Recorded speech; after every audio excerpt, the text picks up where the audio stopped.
అగజానన పద్మార్కం గజానన మహర్నిశం అనేకదం తం భక్తానామేకదంతముపాస్మహే. నారాయణం నమస్కృత్య నరం చైవ నరోత్తమం దేవీం సరస్వతీం వ్యాసం తతో జయముదీరయేత్. బుధం శ్రీనివాసం సుధర్మాత్వభాసం సుధాతుల్యవాక్ సంగతం పాండురంగం సుధీనాదమునియాహ్వయం దేశికార్యం గురుశ్రీత్రయం నిత్యమేతన్నమామి. నమో బ్రహ్మాదిభ్యో బ్రహ్మ విద్యా సంప్రదాయకర్తృభ్యో వంశఋషిభ్యో మహద్భ్యో నమో గురుభ్యః. స్వస్త్యస్తు సదాం సన్మంగళాని సంతు. వక్తశ్చ శ్రోతॄణాం నిత్యమేకైకశ్లోకశ్రవణపఠనమాత్రేణ కలికల్మషాపనోదయ పటుతరే వేద కనక కథా ప్రస్తూయతే. వ్యాసాయ విష్ణురూపాయ వ్యాసరూపాయ విష్ణవే నమో వై బ్రహ్మనిధయే వాసిష్ఠాయ నమో నమః. ఈటీవీ లైఫ్ ఆధ్యాత్మిక ఛానల్ వీక్షిస్తున్నటువంటి ప్రేక్షకులకు స్వాగత నమస్కారాలు తెలియచేస్తూ, వేద ధర్మాలలో భాగంగా వైదిక యజ్ఞాలు, వైదిక సంస్కరణలు ఏ విధముగా ఆచరించాలి అనేటువంటి విషయాన్ని మనం పూర్తిగా తెలుసుకుంటూ ఉన్నాం. గత ధారావాహికలో మనం చౌల సంస్కార విషయాన్ని తెలుసుకున్నాం. చౌల సంస్కారం ఏ విధంగా చేయాలి, ఏ కాలంలో చేయాలి, శిఖలు ఏ విధంగా పెట్టుకోవాలి అనేటువంటి విషయం మనం తెలుసుకుందాం. అయితే ఇందులో భాగముగా ఎక్కడెక్కడ ఏ శిఖని ఏ మంత్రము చేత వపనము ఆచరించాలి, అదే విధముగా ఈ శిఖలకు సంబంధించినటువంటి మంత్రానుష్ఠానాన్ని చేసినటువంటి ఋషులు అందించినటువంటి విషయాలు వైదిక ధర్మ గ్రంథాలు ఏ విధంగా తెలుపుతున్నాయి. ముందుగా ఏ కాలంలో చౌల సంస్కారాన్ని ఆచరించాలి అనగా జన్మనోది తృతీయే వర్షం చౌలం కుర్వీత అని మనం సూత్రం ముందుగా చెప్పుకున్నాం. జన్మించినటువంటి 3వ సంవత్సరంలో చౌలం చేస్తాం. ఆ చౌలానికి మనం పూర్తిగా కాల పరిగణలో 6 మాసాలు దక్షిణాయనమని 6 మాసాలు ఉత్తరాయణము అని అంటాం. దీన్ని ఆయనాంశ విధానము అని చెప్తున్నాం. ఈ ఆయనాంశ విధానము సూర్యుడి యొక్క గమనాన్ని మనకు తెలుపుతూ ఉంది. కొంచెము ఆగ్నేయ భాగంగా సూర్యుడు ఉదయించడం లేక ఈశాన్య భాగంలో సూర్యుడు ఉదయించడం జరుగుతోంది. సూర్య ఉదయాన్ని లెక్క వేసేటువంటి విధానం కూడా మన ఋషులు మనకు అందించినారు. ప్రతి 30 రోజులకు కాలగమనం పూర్తవుతోంది. అనగా సూర్యుడి యొక్క పదవీ కాలం, సూర్యుడు ఎంతమంది అనే ప్రశ్న వేసుకుంటే మనకు 12 మంది సూర్యుళ్ళు కనిపించేవాడు ఒకడే కదా.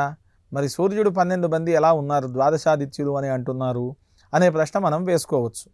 ద్వాదశాదిత్యులు ఏ విధంగా ఉంటారు, వారి యొక్క పదవీ కాలం ఏమిటి అంటే, ముందుగా వ్యాసస్థానం ఎలాగైతే ప్రతి ద్వాపర యుగంలో ఒక వ్యాసుడు ఉద్భవించి పదవిని అనుభవించి మనకు వేద వాంగ్మయ విజ్ఞాన సర్వస్వ గ్రంథాలు, వేద విభాగాలు, వైదిక గ్రంథాలు, శాస్త్రాలు, పురాణాలు మనకు ఏ విధంగా ఇస్తూ ఉన్నారో అదే విధముగా సూర్యుడు కూడా తన పదవిని తాను ఒక్కొక్కరికి అందిస్తూ ఉన్నాడు. సూర్య పదవిని అందించేటువంటి విధానం ఏంటి, అసలు వాళ్ళు ఎవరు అనే ప్రశ్న మనం వేసుకుంటే, మిత్ర, రవి, భాను, ఖగ, పూష, హిరణ్యగర్భ, మరీచి, ఆదిత్య, సవిత్ర, అర్క, భాస్కర అనేటువంటి నామాలు 12 పేర్లతో సూర్య భగవానుడు పిలువబడుతూ ఉన్నాడు. మరి సూర్యుడు ఉండేటువంటి విధానం ఏ విధంగా ఉంది అంటే, ఏకో అశ్వో వహతి సప్తనామా. సప్తనామా అనేటువంటి పేరుతో పిలువబడేటువంటి ఏకం అశ్వం, ఒకే అశ్వం ఉంది అక్కడ. సూర్యుడికి అందరూ ఏమంటారు, సప్తాశ్వ రథమారూఢం అని 7 గుర్రాలతో ఉన్నాడు అని చెప్తారు. అలా కాదు, సూర్యుడికి ఉండేటువంటి గుర్రం ఒకటే, దానికి పేరు సప్తనామా అని పేరు. 7 నామాలు కలిగినటువంటివి. ఆ 7 నామాలు ఏమిటి అంటే 7 ఛందస్సులు. ఆ 7 ఛందస్సుల పేర్లు ఏమిటి అంటే గాయత్రి, త్రిష్టుప్, జగతి, అనుష్టుప్, పంక్తి, బృహతి, జగతి అనేటువంటివి 7 శబ్దాలు. ఇందులో ఏ విధముగా ఉచ్చారణ చేస్తూ ఉన్నామో వాటిని ఛందస్సులు, 7 ఛందస్సుల ద్వారా మనం తెలియజేసుకుంటూ ఉంటాం. ఆ 7 ఛందస్సులతోనే మనకు ఇప్పుడు గణానాంత్వ అనేటువంటి మంత్రం ఉంది. ఈ గణానాంత్వ మంత్రానికి ఎవరు ఋషి, గణానాంత్వ గణపతి. గణపతి అనేటువంటి ఋషి అక్కడ శబ్దానికి ప్రధానమైనటువంటి దేవత అవుతున్నాడు. గృత్స్నమద. గృత్స్నమదుడు అనేటువంటి వాడు ప్రధానమైనటువంటి ఋషి అవుతున్నాడు. గణానాంత్వా గృత్స్నమదో గణపతి జగతి. జగతి ఛందస్సులో గణానాంత్వా అనేటువంటి మంత్రం ఉంది అని మనకు వేదవాంగ్మయ సంస్కృత గ్రంథాలు తెలుపుతూ ఉన్నాయి. ఈ విధముగా ఒక్కొక్క మంత్రానికి ఒక్కొక్క ఛందస్సు ఉపయోగపడుతుంది. అంటే సూర్యుడికి వేదానికి అత్యంత దగ్గరైనటువంటి సంబంధం. ఈ సంబంధంలో సూర్య భగవానుడు ఏ విధంగా ఉన్నాడు అని అంటే ఏకః అశ్వః, ఒకే గుర్రం పైన ఉన్నాడు. దాన్నే మనం సప్తనామ అనేటువంటి పేరుతో పిలుస్తూ ఉన్నాం. ఏకో అశ్వో వహతి సప్తనామా. ఆ గుర్రానికి ఉండేటువంటి చక్రం ఒకటి. ఏక చక్రమేక ధురం. ఒకే చక్రం ఉంది అని మనకు తైత్తరీయ ఆరణ్యక గ్రంథాలు వేద గ్రంథాలు తెలుపుతూ ఉన్నాయి. ఏక చక్రమేక ధురం. ఆ చక్రానికి పేరు ఏమిటి అంటే కాలచక్రము అని పేరు. కాలగమనం ఏ విధంగా పరిభ్రమిస్తూ ఉందో దానినే మనం ఏకచక్రం, అదే సూర్య భగవానుడి యొక్క రథచక్రము అని మనకు తెలుస్తూ ఉంది. ఈ విధముగా ఏకచక్రం ఏకధురం అని మనకు యజుర్వేద ఆరణ్యక గ్రంథాలు మనకు తెలిపినాయి. అందులో భాగంగానే ఈ సూర్య భగవానుడు కాలాన్ని ఏ విధంగా జరుపుతూ ఉన్నాడో, ప్రతి నెలలో ఒకరోజు సూర్యుడు తన యొక్క పదవిని ఇంకొకరికి త్యాగం చేస్తూ ఇస్తూ ఉన్నాడు. అందుకనే మనకు పెరిగేటువంటి ఉష్ణోగ్రత తగ్గుతూ పెరుగుతూ ఉంటూ ఉంది. అందులో భాగంగానే మనకు ఈ దక్షిణాయనము అదే విధముగా ఉత్తరాయణము అని రెండు ఏర్పడ్డాయి. ఉత్తరాయణం ఎప్పటి నుంచి వస్తోంది అని మనం ప్రశ్న వేసుకుంటే ప్రతి సంవత్సరం కూడా పౌష్యమాసంలో ప్రారంభం అవుతుంది ఉత్తరాయణం. దీనిని పూర్వ ఆయనము అని అంటారు. అనగా మాఘ, పాల్గొన, చైత్ర, వైశాఖ, జ్యేష్ఠ, ఆషాఢ మాసములు పూర్తిగా 6 నెలలు ఇవి ఉత్తరాయణము కిందికి వస్తాయి. ఆషాఢ మాసంలో కృష్ణపక్షము నుండి మరలా పౌష్యమాసములో కృష్ణపక్షం ప్రారంభం వరకు శుక్లపక్షం అంతమయ్యేంత వరకు కూడా దక్షిణాయనముగా పేర్కొన్నారు. దక్షిణాయనంలో ఈ పూర్వ సంస్కారాలకు పెద్దగా ఖ్యాతి చెప్పలేదు.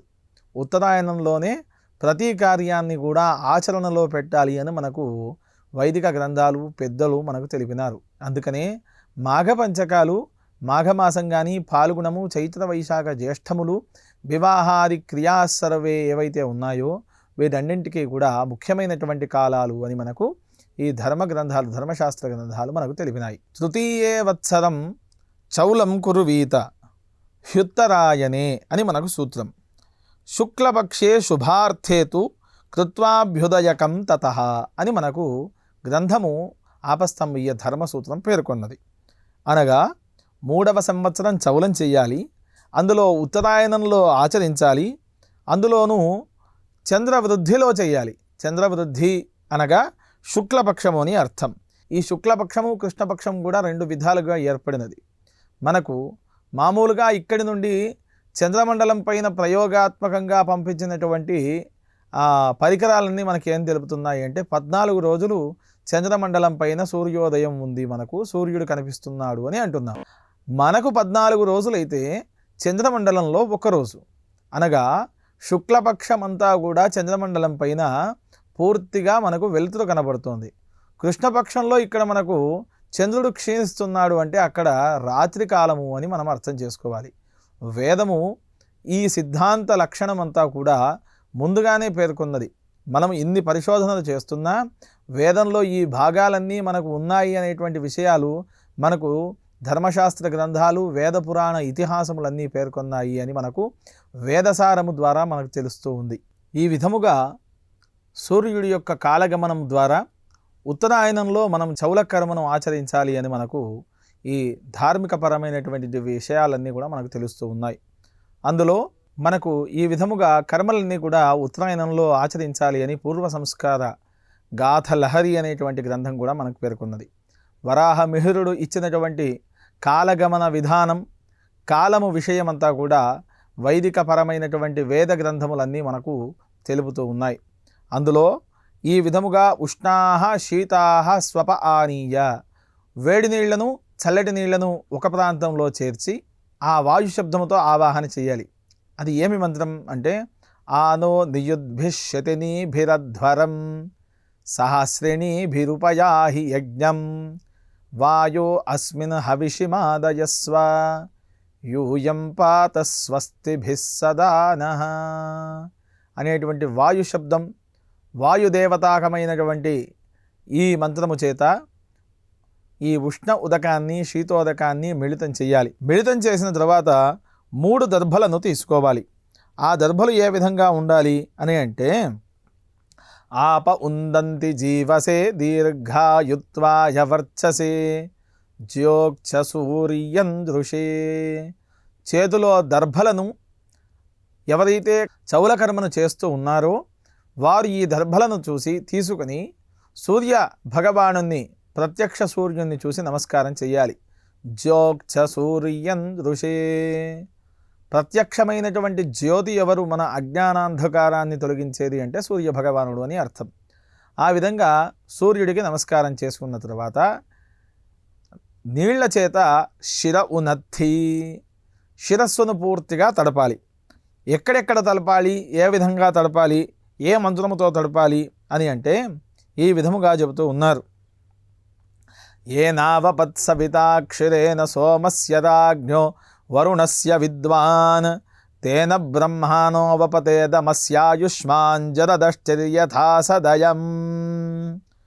3 దర్భలను అవధానముగా గ్రహించి ఏనావపత్ అనేటువంటి మంత్రము చేత పుణ్యాహకర్తలైనటువంటి పవనకారులైనటువంటి ద్విజుల్లారా, సవిత అనేటువంటి క్షురముని, అంటే సవితాదేవతాకమైనటువంటి క్షురము అనగా కత్తెర అని అర్థం. ఆ కత్తిని ఆవాహన చేసి సోమరాజు యొక్క, వరుణుని యొక్క శిరస్సు వపనము చేస్తూ ఉన్నారో, ఏ విధముగా పావనము జరుగుతూ ఉన్నదో ఆ విధముగా దృశ్యమైనటువంటి క్షురాన్ని కూడా ఈ విధముగా మీరు కర్మకు తోడ్పడాల్సినటువంటి ఆవశ్యకత ఉన్నది అనేటువంటి మంత్రం అర్థం ఈ విధంగా చెబుతోంది. వరుణస్య విద్వాన్ ఆపో వై సర్వా దేవతాః. సర్వదేవతలకు నిలయమైనటువంటిది ఎక్కడ అని అంటే ఒక నీళ్లు మాత్రమే. అందుకనే మనం ఎక్కడ ఏ కార్యము చేసినా కలశ స్థాపన చేస్తూ ఉన్నాం. ఆపమాపమప సర్వాః. సర్వదేవతలు కూడా నీళ్లలోనే ఉన్నారు, గాలిలో కూడా నీరే ఉంది. ఈ విధముగా నీరు లేనటువంటి ప్రపంచము ఎక్కడా ఉండదు. అందుకని భూభాగములో 80% పూర్తిగా నీళ్లే, భూమి 20% మాత్రమే. మరి భూమి ఏ విధంగా ఉంది అనేటువంటి శబ్దం మనకు గోళాకారం ఉంది అని మనకు అనేకమైనటువంటి గ్రంథాలు కూడా మనకు తెలిపినాయి. అందులో వరాహ పురాణం ప్రత్యక్షంగా చెబుతోంది. మరి ఈ వరాహ పురాణం ఎందుకని ప్రత్యక్షంగా చెబుతోంది అని అంటే, హిరణ్యాక్షకుడు 14 లోకాలను తన యొక్క గుప్పిట్లో పెట్టుకోవాలి అని బ్రహ్మ యొక్క తపస్సును చేసి బ్రహ్మవరాన్ని పొంది 14 లోకాలను ఏలుతూ ఉన్నప్పుడు ఈ భూమిని పూర్తిగా అధఃపాతాళానికి తొక్కివేసినాడు.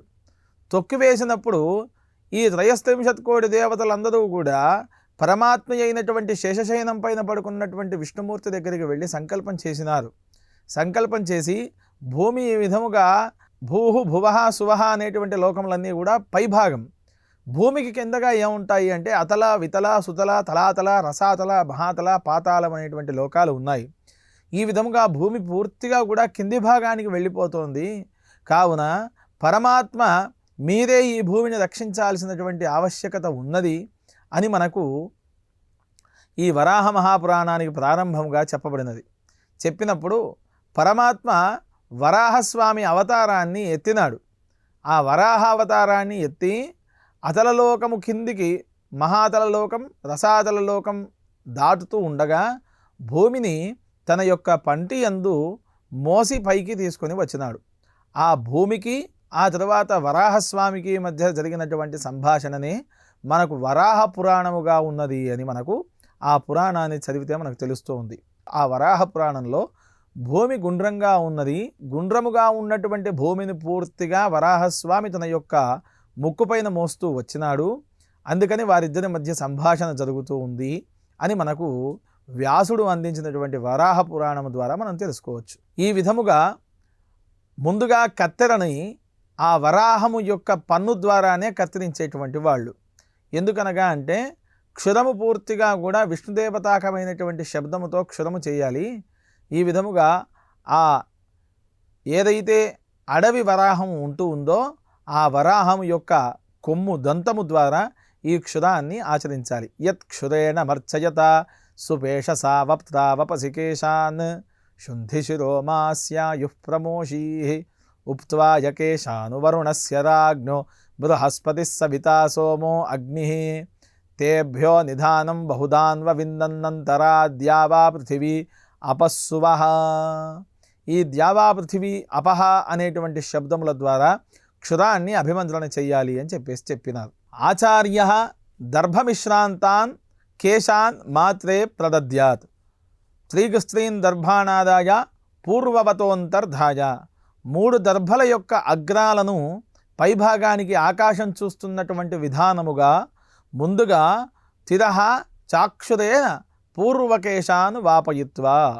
సవిత అనేటువంటి శబ్దమును ఆ కత్తెరలో ఆవాహన చేసి కత్తిరించేటువంటి సాధనానికి కూడా పూజను పూర్తి చేసి తూర్పు భాగములో ముందుగా ఈ శిఖను ఉంచాలి అని చెప్పినారు. ఆ కేశములనే ముందుగా వపనం చేయాలి. ఈ కేశాలను వపనం చేసినప్పుడు కేశములను దర్భలను రెండింటినీ కూడా తన యొక్క తల్లి అంటే ఈ చౌల కర్మను ఆచరిస్తున్నటువంటి యజమాని ఎవరైతే ఆవిడ ఉంటుందో, భార్య ఉంటుందో, భార్య చేతిలో శరావే సకృత్ పిండే మాత్రే ప్రదద్యాత్. యవలు అనగా బార్లీ గింజలు, ఎద్దు పేడను, అదే విధముగా శలాలు గ్లప్సాన్ని కూడా ఉంచి ఈ క్షురాన్ని అభిమంత్రణ చేసినటువంటి వెంట్రుకల సహితముగా తన యొక్క దోసిట్లో వేయడం వలన ఈ కేశములు ఎప్పుడూ కూడా భోజనము చేసేటువంటి పదార్థాల మధ్యలో అక్కడ రాకూడదు. అలా వచ్చినట్టయితే అనేకమైనటువంటి దోషాలు సంతరించుకుంటాయి అని మనకు చెప్పినారు.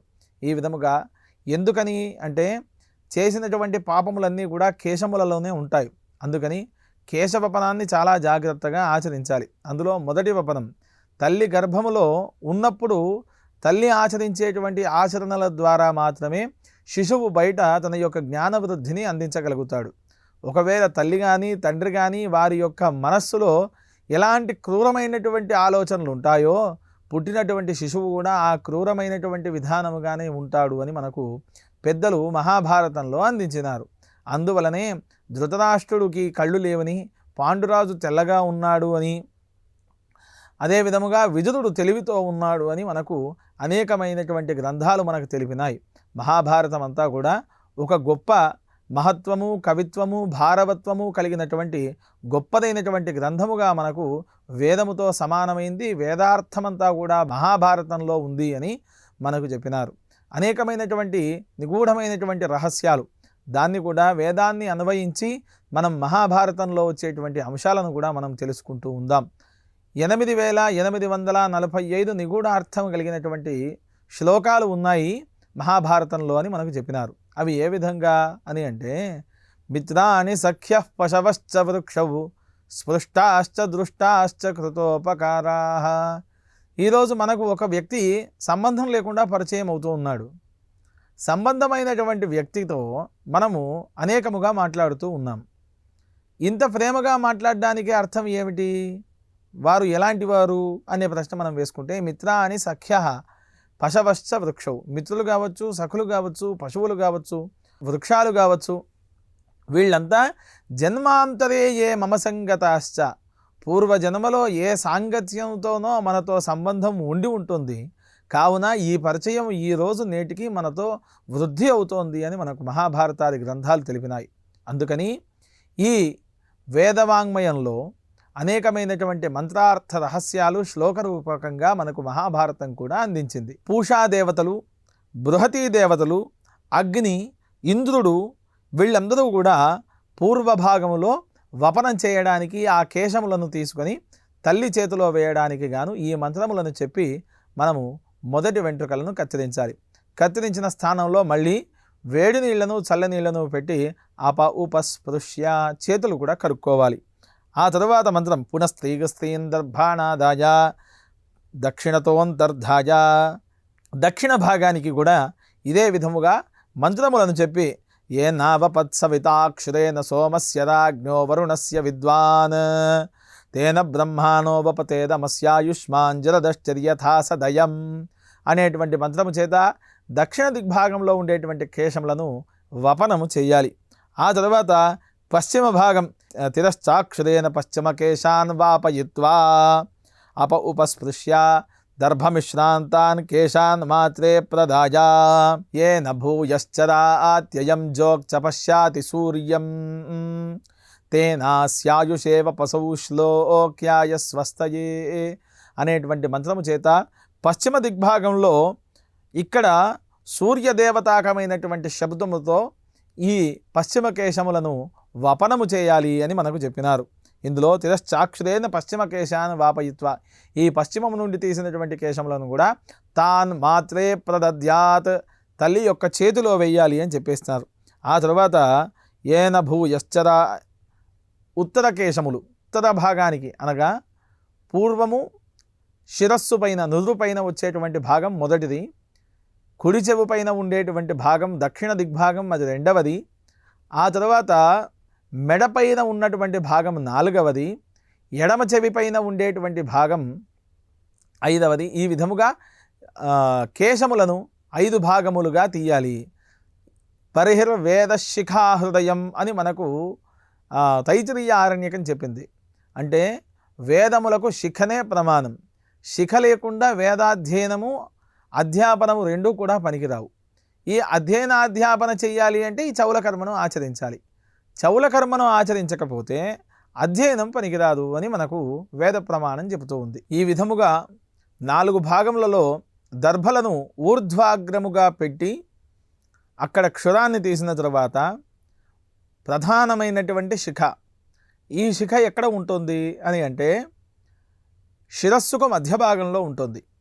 దీనిని ఏన పూషా బృహస్పతే రగ్నేరింద్రస్య జాయుషేవపతు తేన తేవపామ్యసా వాయుషా వర్చసా యథా జ్యోక్సుమన అసాహ అనేటువంటి శబ్దము చేత 4 శిఖలను ఏర్పాటు చేసిన తర్వాత 5వ శిఖను పెట్టి ఔదుంబర వృక్ష మూలములో ఈ ఏవైతే మనం ఇక్కడి వరకు కత్తిరించినామో ఆ శిఖల కత్తిరించగా మిగిలినటువంటి ఆ వెంట్రుకలను పూర్తిగా చెట్టు మొదట్లో వేయాలి అని మనకు ఈ ధర్మశాస్త్రాకమైనటువంటి గ్రంథములు తెలిపినాయి. చేసినటువంటి పాపములు పూర్తిగా కేశముల్లో ఉంటాయి. అందుకని కేశవపనం పక్షే క్షౌరం త్రిభిస్నానం పంచభిర్దంతధావనం, ప్రతి పక్షానికి 15 రోజులకు ఒకసారి ఖచ్చితంగా క్షౌరం ఆచరించాలి. త్రిభిస్నానం రోజుకు 3 సార్లు స్నానం చేయాలి. పంచభిర్దంతధావనం ఆమ్రపున్నాగ బిల్వానాం అపామార్గ శిరీషయో భక్షయేత్ ప్రాతరుత్థాయ వాగ్యతో దంతధావనం. ఇప్పుడంటే మనకు ఆధునిక కాలంలో అనేకమైనటువంటి పేస్టులు వచ్చినాయి ముఖం కడుక్కోవడానికి, దంతధావనం చేయడానికి.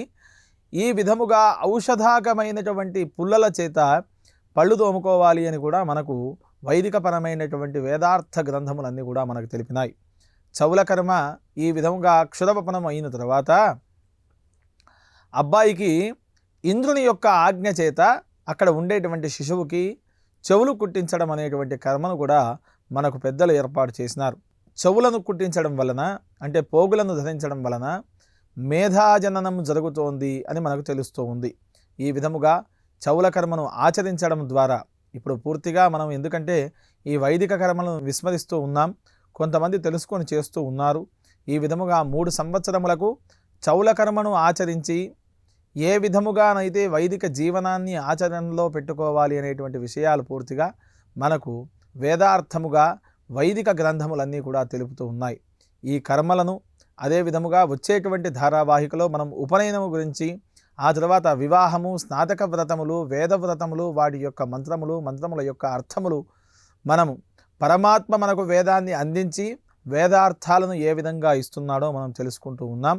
ఈ విధముగా మీరు ప్రతి ధారావాహికను కూడా చూస్తూ 10 మందికి ఈ వేదసారాన్ని వీక్షించేటువంటి అవకాశాన్ని కల్పిస్తూ మీరు వేదములో ఉండేటువంటి అర్థాన్ని తెలుసుకుంటూ వేద జీవనాన్ని మీరు కొనసాగించాలి అని మనసా వాచా కర్మణ కోరుకుంటూ ఈ కార్యక్రమాన్ని సమాప్తం చేస్తున్నాం.